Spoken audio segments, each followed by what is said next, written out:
Yeah, something that it's affected me, especially from day one, and you know a lot about this, is my lack of sleep. Yeah. Because I suffer from like an internal anxiety state. My sleep pattern is maybe 2 hours a night, maybe 4 tops, and then there's one night every fortnight I don't sleep at all. Mm-hmm. So it's just a continual cycle. I can't break it. I've tried all kinds of things. I've tried musical apps and everything, but it's sometimes the lack of sleep does get me down. Yeah. But again, because and every day is different, I just have to put it behind me and get on with my day. Yeah. And I was just really tired all the time after my stroke, didn't have any energy to do anything. And it just felt like somebody turns a tap on and just saps all of your energy out of you. Did you feel like that? I had that feeling, yes. And you can't describe it? And you can't describe it to other people? No. Fatigue affects me all the time, and it's very random. Even adjusting my lifestyle in the sense of when everybody says to me, "Yo, what do you do all day?" I find I can just about what I used to do in a day. I find I can just do half of it in a full day, and that does make me quite tired at the end of it. So when everybody says, "Have you got stuff to do all day?" I said, "Yes, I've got plenty to do all day," because it takes me that long to do everything, and I'm taking more time with resting in between, and which is very frustrating. Although somebody says to you, "Oh, resting, that's good for you," no, it's not, because I just feel it's like burning time. It's my life that's disappearing. Time.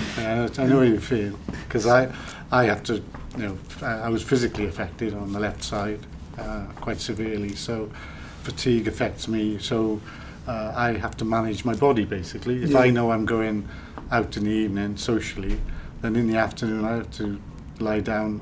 The only way I can rest my body completely is by lying down in bed. I can't even sit down and watch television because I get agitated and concentration levels just drop. So then I know if I have a couple of hours rest, then I'm okay for the evening type of thing, and that's the only way I can survive. So it is frustrating, because even when I literally just go out down to the local shop, say to buy a pint of milk or something, that can be, to me, quite exerting. And so I get back and I have to lie down, and that's every day. It doesn't actually change, even though it's 5 years after the stroke. Fatigue is it's a daily occurrence that I have to for me, deal it's with. very, very much the same. To go to the shops, which is 200 yards away, is down a very steep hill. It's all right going down, but coming back with anything I've bought to the shop is quite tiring. So when I get home, I feel sort of exhausted, and the thought of getting in the car and going 200 yards is just seems ridiculous. Seems ridiculous. But I also know that walking will affect me for a couple of hours. Right. So after a period of time, I would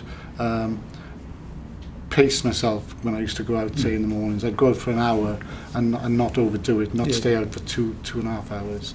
So then when I got home after an hour, I didn't feel so bad. I had to find some basis of trying to, as you said, pace yourself, and that was something I found very hard, and it's taken me time to get to the situation where I am now, where I do a bit, and I always had to achieve something. Right. So whatever I did in the morning or whatever, it was something to achieve, and I achieved it. Now stop, Ken. Yeah. Well, one thing I found is like you have a different routine. Usually I sort of get out of bed, have a shower, get dressed, then go downstairs. But that just used to wipe me out.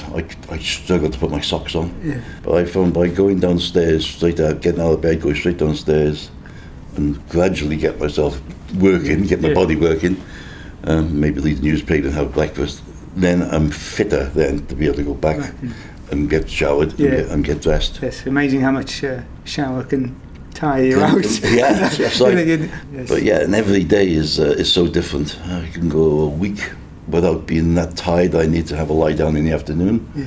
But then the second week, I have to do it every day, but I just feel I have to give in to it. Fighting it doesn't work. No, you feel like good because you're fighting it, but it doesn't make you feel good in the end of the day. And to other people, you get a bit more ratty because you're quite tired. And because I've got a family, I was to saying, I have to take them into consideration. I can't just think about myself. Yeah. And so it is, you do have to adjust your life because things are different, and you are like me.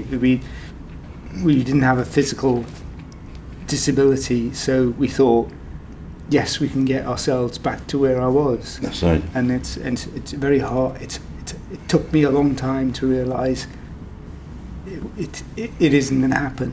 But the other people also, they tell you, oh, come on, you can do that, you can do that. I play golf, I still play golf, even though I've had a stroke. But now I just use a buggy. Yeah. But sometimes I want to sit out a hole because I'm feeling really, really fatigued. Yeah. But then my golfing mates don't really understand that, and they say, come on, Pete, you can do this, go on, there's only another hole, you know. I thought, no, just give in to it, it'll be better on the next one. Yeah. And it feels, sometimes it's hard being with somebody saying no because you were a person who used to say yes. Yeah. You know, now with the fatigue of the stroke, Pete can only manage sort of half a day at a time. Driving long distances is a problem for him where he always does all the driving. Yeah, if we plan to do something, he does it. But obviously sometimes it, as you know, it just really wipes you out. Mm. So you get to a place where maybe before you'd go out and have a little explore around, he'd just say, oh, I'm shattered, and he'd just have to lie down for the afternoon